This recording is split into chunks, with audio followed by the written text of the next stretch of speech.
देश के इतिहास में रजिया सुल्तान का नाम भारत की प्रथम शासक के तौर पर दर्ज है। दिल्ली सल्तनत के दौर में जब बेगमों को सिर्फ महलों के अंदर आराम के लिए रखा जाता था, वही रजिया सुल्तान ने महल से बाहर निकलकर अपने हक के लिए युद्ध किया और शासन की बागडोर संभाली। रजिया सुल्तान का जन्म दिल्ली सल्तनत के मशहूर शासक एवं इतिहास के प्रसिद्ध सुल्तान शमशुद्दीन इल्तुतमिश के घर 1236 में हुआ था।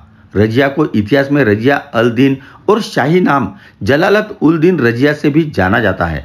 रजिया सुल्तान 3 भाइयों में इकलौती और सबसे काबिल थी। रजिया सुल्तान का बचपन का नाम हफ्सा मोइन था, लेकिन सभी उसे रजिया कहकर ही पुकारते थे। उनके पिता इल्तुतमिश ने रजिया सुल्तान की प्रतिभा को बचपन से ही भांप लिया था और उन्हें भी अपने बेटों की तरह ही सैन्य प्रशिक्षण दिया एवं उसके अंदर एक कुशल प्रशासक बनने के सभी गुण विकसित किए थे। इल्तुतमिश ने पहले अपने बड़े बेटे को उत्तराधिकारी के रूप में तैयार किया था, लेकिन दुर्भाग्यवश उसकी अल्पायु में मृत्यु हो गई, जिसके बाद इल्तुतमिश ने रजिया सुल्तान में कुशल प्रशासनिक व सैन्य गुण को पहचानते हुए अपनी उत्तराधिकारी बनाने की घोषणा कर दी। हालांकि दिल्ली के तख्त पर बैठना रजिया सुल्तान के लिए इतना आसान नहीं था।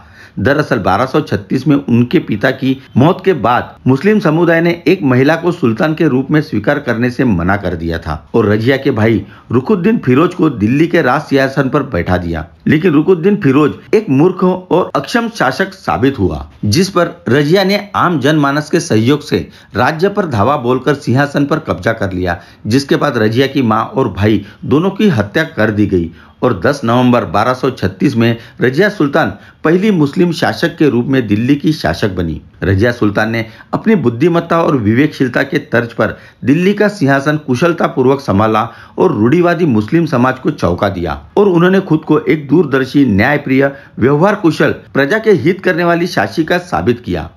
उन्होंने अपने राज्य का जमकर विस्तार किया एवं विकास काम करवाए। गद्दी संभालने के बाद रजिया ने रीति रिवाजों के विपरीत पुरुषों की तरह सैनिकों का कोट और पगड़ी पहनना पसंद किया। साथ ही युद्ध में बिना नकाब पहने शामिल होने लगी। रजिया सुल्तान का उनके गुलाम जमालुद्दीन याकूत के साथ मोहब्बत की कहानी इतिहास में दर्ज है। रजिया सुल्तान को अपने सलाहकार याकूत के साथ इश्क हो गया था। दोनों का प्यार जल्द ही परवान चढ़ने लगा, जिसके बाद तमाम मुस्लिम शासकों ने इसका विरोध किया था। वही भटिंडा के गवर्नर इख्तियार अल्तुनिया भी रजिया सुल्तान की खूबसूरती के कायल थे और वे किसी भी हाल में उनको पाना चाहते थे। साथ ही दिल्ली पर भी अपना कब्जा जमाना चाहते थे, जिसके चलते अल्तुनिया ने कई अन्य विद्रोही के साथ मिलकर दिल्ली पर हमला बोल दिया। रजिया और अल्तुनिया के बीच युद्ध हुआ, जिसमें याकूत मारा गया।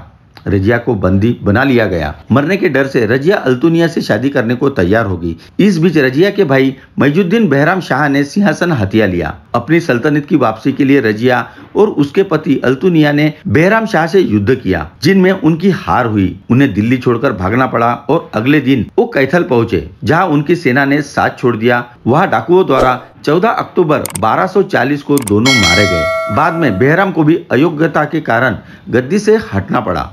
चलो जल्द ही मिलते हैं नए वीडियो के साथ ग्लोबल इंसाइक्लोपीडिया में।